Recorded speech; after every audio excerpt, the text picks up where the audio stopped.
वंदे मातरम, जय हिंद। मैं चक्रधारी शंखनाथ से प्रमोद त्यागी। मित्रों, आज बहुत दिनों के बाद मुलाकात हो रही है, उसके लिए मैं माफ़ी चाहूँगा। कुछ मजबूरियाँ थी जिस कारण मैं नहीं आ पाया। आज हम एक अलग तरह के मुद्दे पे बात करते हैं जो देश को दीमक की तरह खा रहा है, जो हमारे देश को दीमक की तरह खा रहा है। आपने पहले सुना होगा कि राक्षस हुआ करते थे।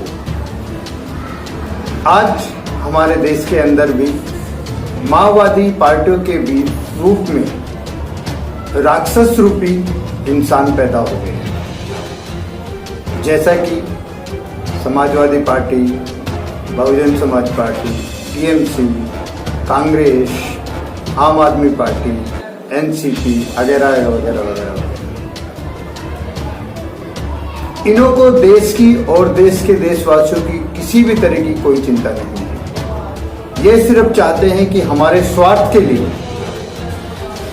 देश गड्ढे में जाए, उन्हें कोई फर्क नहीं पड़ता। सिर्फ और सिर्फ उनका स्वार्थ सिद्ध होना चाहिए।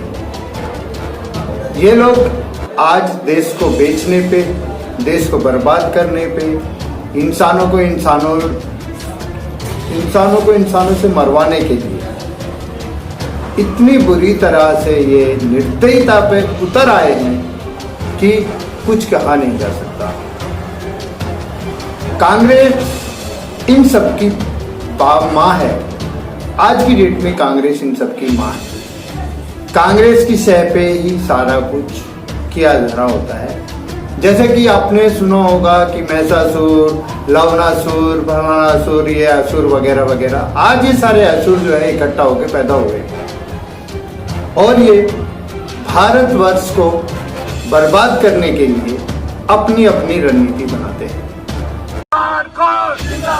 इमरान खान जिंदाबाद, इमरान खान जिंदाबाद, वज़ीर आज़म पाकिस्तान इमरान खान जिंदाबाद, वज़ीर आज़म पाकिस्तान इमरान खान जिंदाबाद। पंजाब बनेगा, पंजाब बनेगा, कश्मीर बनेगा, कश्मीर बनेगा, कश्मीर बनेगा, नारे तकबीर, नारे तकबीर,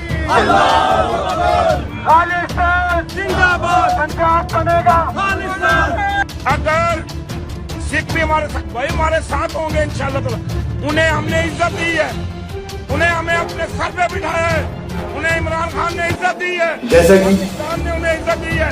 कभी नोटबंदी की चर्चा में बवाल खड़ा करना, फिर राफेल के मुद्दे में बवाल खड़ा करना, फिर एनआरसी के मुद्दे पे बवाल खड़ा करना, हरियाणा मुद्दे पे प्रदूषण के उसमें रेल ट्रैक तोड़वा देना, कुछ भी करना, वो बवाल। इनका मुद्दा है कि किसी भी तरीके से देश में दंगे फसाद हो, देश की अर्थव्यवस्था बिगड़ जाए ताकि ये सत्ता संभाल सके। इनको बाकी से कुछ लेना देना नहीं। ये देश को बर्बाद करने के उसमें ही इनका सर्वो ध्यान है, सर्वो दंड भेद सब जो भी कुछ है उन्होंने सब कुछ लगा के रखा है। केजरीवाल जिन लोगों के प्रति उसने आंदोलन छेड़ा, आज उन्हीं लोगों के प्रति केजरीवाल अपना हाथ मिलाकर उनका समर्थन करता दिखाई देता है। मैं आपको केजरीवाल की कुछ सच्चाई दिखाऊंगा जो आप सुनकर दंग रह जाएंगे कि ये वही केजरीवाल है। 2014 में आपने एक लिस्ट निकाली थी देश के सबसे करप्ट पॉलिटिशियंस की। 2014 की जो लिस्ट है उसमें कपिल सिब्बल, ए राजा, मायावती, मुलायम सिंह, पी चिदम्बरम, सुरेश कलमाडी, जगन एम रेड्डी, कमलनाथ, शरद पवार, नितिन गडकरी, सुशील कुमार शिंदे, वीरप्पा मोइली, मुलायम सिंह, पवन बंसल, नवीन जिंदल, श्रीप्रकाश जायसवाल, येदुरप्पा, अनुराग ठाकुर, तरुण गोगोई, अनु टंडन, सलमान खुर्शीद, अवतार सिंह भडाना, जीके वासन, एच डी कुमारस्वामी, एम के अलागिरी, प्रफुल्ल पटेल, अनंत कुमार। ये लिस्ट आपकी थी। इनमें से ज्यादातर लोगों के साथ आजकल आप ऐसे खड़े होते हैं हाथ से हाथ मिला के। देश की मजबूरी है, बीजेपी को हराना जरूरी है। देश की मजबूरी है, करप्ट लोगों के साथ अरविंद केजरीवाल खड़े हैं। करप्ट लोगों के साथ, जैसा मैंने कहा कि इस वक्त देश की मजबूरी है, कुछ भी करो लेकिन मोदी और अमित शाह की जोड़ी को हराना जरूरी है। कांग्रेस पंजाब में पाकिस्तानी जिंदाबाद के नारे लगवाती है, कश्मीर में पाकिस्तानी जिंदाबाद के नारे लगवाती है, देश को इतनी अर्थव्यवस्था में डुबाने की कोशिश की 2013 तक, और अभी धीरे धीरे हमारा देश डेवलप पे आया। अकस्मात पूरे वर्ल्ड में कोरोना जैसी महामारी आई, जिस कारण से सभी देशों की हालत नम है। उसमें देखा जाए तो आज हमारा देश फिर भी सक्षम है, लेकिन ये माओवादी पार्टियां ये हमें शांति से जीने नहीं देती। कभी हिंदू मुस्लिम, कभी वो, कभी शेड्यूल कास्ट, कभी कुछ इस तरह के जो इनके मुद्दे हैं, इन मुद्दों को ये चमका के रहना चाहते हैं। और तो और अभी इनका किसी चीज पे बस नहीं चला तो भोले भाले किसानों को इन्होंने मुद्दा बना दिया।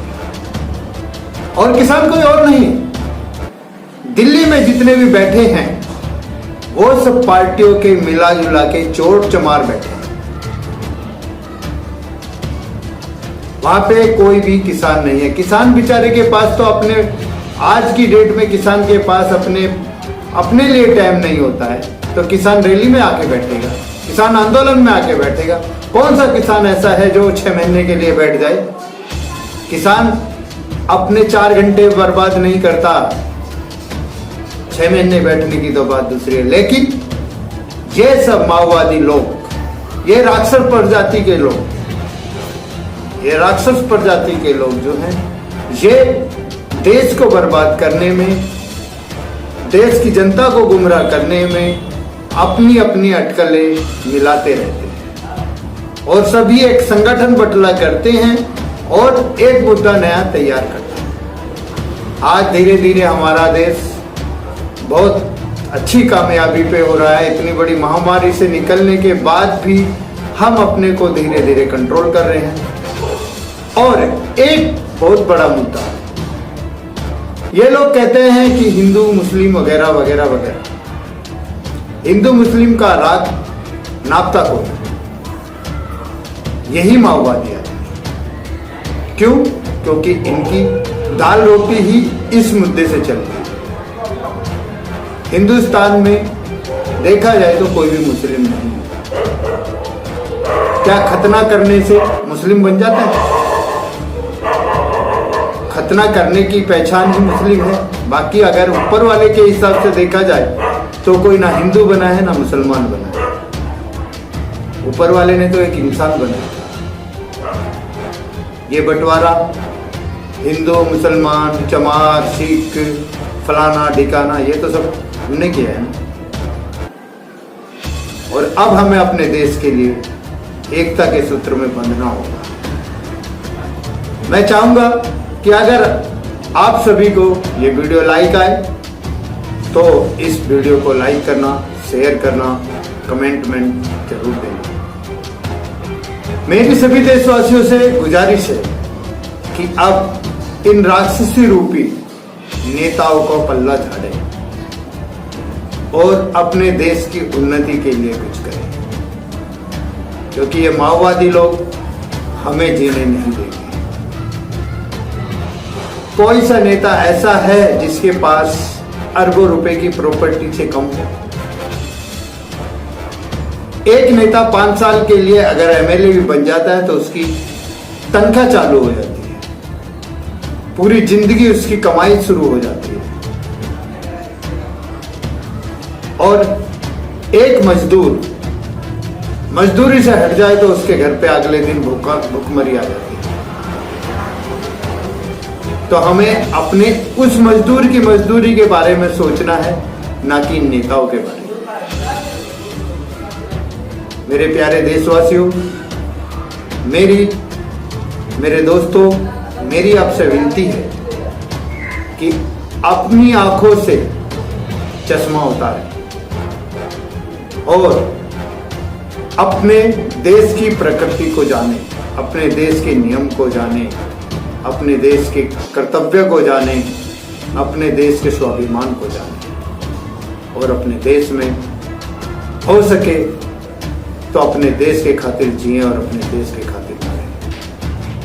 इन राक्षसी भेड़ियों से बच के रहें। एनआरसी में इन्होंने कितने लोग मरवाए, कितना नुकसान कराया, क्या क्या इन्होंने किया, वो सब जग जानता है, सारी दुनिया जानती है। कश्मीर में 70 सालों में कितने जवान शहीद हुए, 70 सालों के बीच में कितने बम फटे, कितना आतंकवाद हुआ, ये हम सब जानते हैं। इन्हें दुख इसी चीज का है कि अब कहीं बम क्यों नहीं फट रहा, अब कोई आतंकवादी आके किसी मिलिट्री वालों को मार क्यों नहीं रहा, अब चीन पीछे क्यों हट गया, चीन डर क्यों गया, ये यही चाहते हैं। पाकिस्तान आज भारत के नाम से कांपता क्यों है, चीन आज डरता क्यों है, क्योंकि भारत आज समर्थ देश है। इसलिए ये लोग, ये राक्षसी रूपी वामपंथी लोग देश को सक्सेस नहीं चाहते। मैं यही चाहता हूं, हर देशवासियों से मेरी विनती है कि इन गहराइयों को जाने और इन वामपंथी नेताओं का कोई साथ ना दे, आपस में मेल से रहें और देश को उन्नति की ओर ले जाए। वंदे मातरम, जय हिंद। इसी के साथ मैं अपनी वाणी को विराम देता हूं। चक्रधारी शंखनाद को शेयर करें, लाइक करें, कमेंट करें और सब्सक्राइबर जरूर दबाएं। वंदे मातरम, जय हिंद।